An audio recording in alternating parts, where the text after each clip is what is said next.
So, this is part 2 of an ongoing series of, well, what you can see in the title, Earth and Star Wars.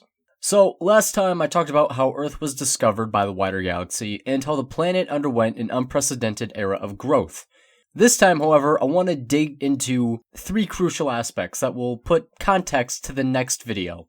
That would be Earth's economy, military, and foreign relations with other worlds.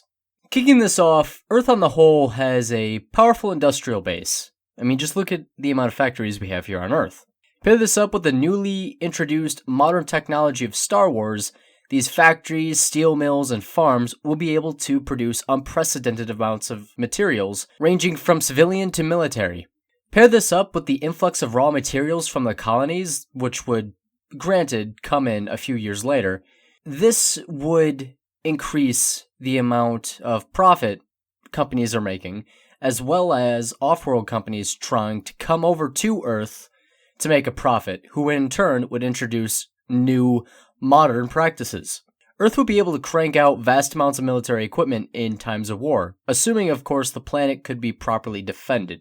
As it stands today, Earth is a self-sustaining world that is slowly reaching the maximum population that it can handle.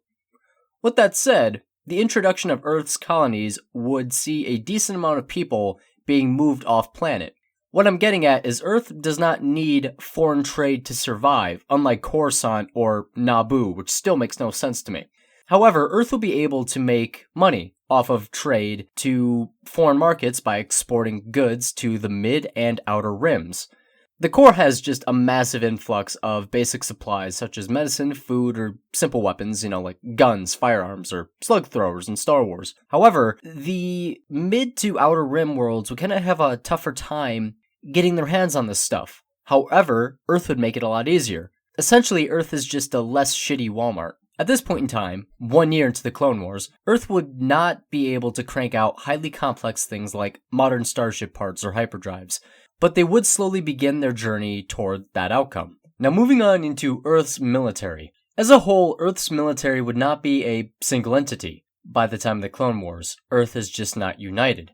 Sure, there would be a mutual security treaty similar to NATO, as well as a multinational space organization, because it's pragmatic and practical. This would be the United Nations Space Command, as I mentioned in the previous video. Douchey, I know, but whatever, it's a good acronym already in use. However, on the subject, the nations of Earth would start to dismantle their ocean-faring navies or severely downsize. What's the point of ocean-faring warships when you have starships with more firepower that can go into space and also float? It's just practicality. Now, with the top 5 largest militaries in the world added up alone, the number of personnel comes to 7,200,000. To put that into context, one of the bloodiest wars of the Clone Wars was the Battle of Jebane, a battle that resulted in the deaths of 1,800 non-droid combatants. Admittedly, though, the civilian population, which was a few million, did die off, or were killed off, rather. But going on a little bit more, the first Battle of Geonosis had 202,000 clone troopers. This also includes commandos, and around 3,000 different armor pieces, including aircraft. The droids, on the other hand, had about 1 million B1 droids, 100,000 B2 droids, and around 30,000 larger armor-type droids. Now, I really don't want to do the math right now, but if we estimated the strength of the other nation's military, as well as other people who would join the UNSC for exploration, because, let's be honest, something would need to take Star Wars' place as one of the most popular sci-fi franchises ever. It'd probably be Star Trek. I'd wager with those 2 factors, the overall size of the military would double. So, 14 million. In regards to a galactic military, this is tiny. But for a planet, it is mind-bogglingly fucking massive. If anyone tried to attack the planet with the intent on taking and holding it, they would need a massive military. In those 10 years, Earth would retrofit pre-existing technology with blaster technology, as well as upgrade firearms to make them more effective. So they can shoot farther and faster, so on and so forth. And tanks have massive fuck-off guns, instead of just having, shells. So, on the ground, Earth is fine. More than fine, actually. You see, for the past 2,000 years, and by extension, actually 4,000 years, humanity has kicked the shit out of itself, with only a slight reprieve in the 1800s, which was 3 years. Look it up, it's a bit interesting. The Republic, on the other hand, has gone through 1,000 years of peace. One look at the Battle of Geonosis, or the Battle of Munilist from the first Star Wars The Clone Wars series, shows you that they don't quite understand how to battle or fight a ground war. They're essentially using Napoleonic tactics by standing in lines and hoping they can outgun the other guy. No one really knows what the fuck they're doing. However, here on Earth, we know how to fight a land war, and to fight one well. We have something the galaxy doesn't have. People with experience. On the ground, Earth would be in its element. No pun intended. But space, that's admittedly another story. In the last video, I touched on how Earth would be buying ships to build a navy, and hire mercenaries. I'm not saying that they would be buying mercenaries for an army. What I'm saying is they would pay people who are very experienced to be advisors.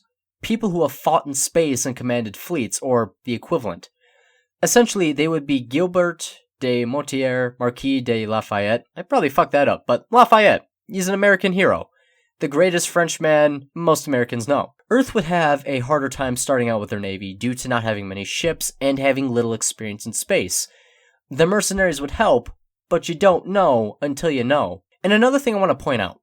Railguns. They're a thing, but they're kind of, in Star Wars terms, they're relatively primitive. Right now, they are in their infancy. But with the tech of Star Wars, I can see Earth expanding on this in those 10 years and making a mainstay on military equipment, so tanks with massive fuck-off railguns. My reason being is kinetic. Shields in Star Wars can stop blasters, but have a tough time stopping kinetic attacks, which is why in Knights of the Old Republic, swords get through shields, unless you have the Mandalorian melee shield, but that's another point. Or in Star Wars Battlefront, the shittier new one, kinetic rounds from those big slug-throwing sniper rifles can go through a shield and get someone, because it's essentially a hunk of metal being shot at near light speed. This can do a lot of damage. And then one last thing regarding Earth's military. I foresee them adopting a fleet doctrine similar to the US Navy. There's a lot of smaller ships, cruisers, frigates, destroyers, with a handful of large battleships, but with as many carriers as they can create. Like aircraft carriers. The reasoning is the small population means it's a waste to have large ships. They don't really have the ability to sustain this. In regards to carriers, Earth has tons of experienced pilots from all over the world. People from the US, Russia, Israel. They know what they're doing. So it's natural they would exploit this advantage and have large fighter wings. Also in the early years of the Clone Wars, I can see Earth producing frigates and cruisers with small hangar bays and large rail or magnetically accelerated cannons on them. I know, fucking shoot me. One thing I kind of want to point out is that fleet doctrine that I just described is the fleet doctrine that the Systems Alliance, the Human System Alliance, uses in Mass Effect. Just something I realized while I was writing this up. Moving on to foreign affairs. Earth unto itself would not play a large role in galactic politics prior to the Clone Wars.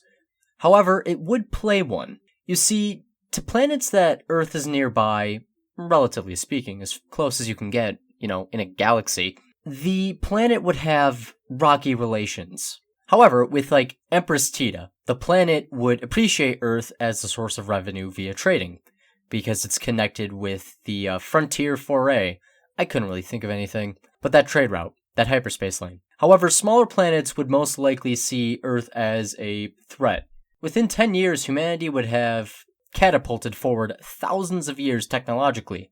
Pair this up with Earth's massive military and troubled history, and you get several planets not trusting Earth. However, as stated before, Earth producing essential goods the worlds need? This distrustful relationship would fade over time, or at the very least, be overlooked. Pushes would be made by the Republic and Separatists to get the planet to join them, but a major roadblock would be Earth's multiple nations. By this time, the Clone Wars has kicked off. Earth would join the Council of Neutral Systems. I brought this up in the last video, but I wanted to expand on it. The planets of the Council do not want war and are more pacifist in nature. However, Earth is by no means pacifist.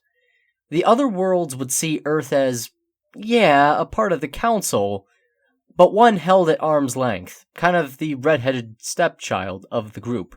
4,000 years of constant war, somewhere on the planet, except the 3 years in the 1800s, will give humanity the reputation of being warlike, kind of like the old Mandalorians. With that said, this reputation comes with some perks. Granted, most of the galaxy would see Earth as backwards with its reputation, but a race known for mercenary work, a race with a similar history, would find some common ground. I'm talking about everyone's favorite space badasses, the Mandalorians. Granted, during the Clone Wars, the peaceful new Mandalorians reign, and Death Watch is focused on overthrowing that government. But not all Mandalorians subscribe to either doctrine.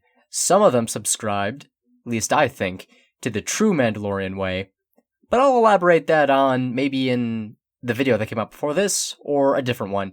Doesn't matter, I'll figure things out. But during the 10 years prior to the Clone Wars, Earth would have a decent reputation with Mandalorians, especially those they hired to train their navy. They have a working relationship with kind of a similar cultural thing. So it seems natural that Mandalorians who don't subscribe to an ideology would kind of look at this new upstart planet and go, hey, maybe I can get a new start there.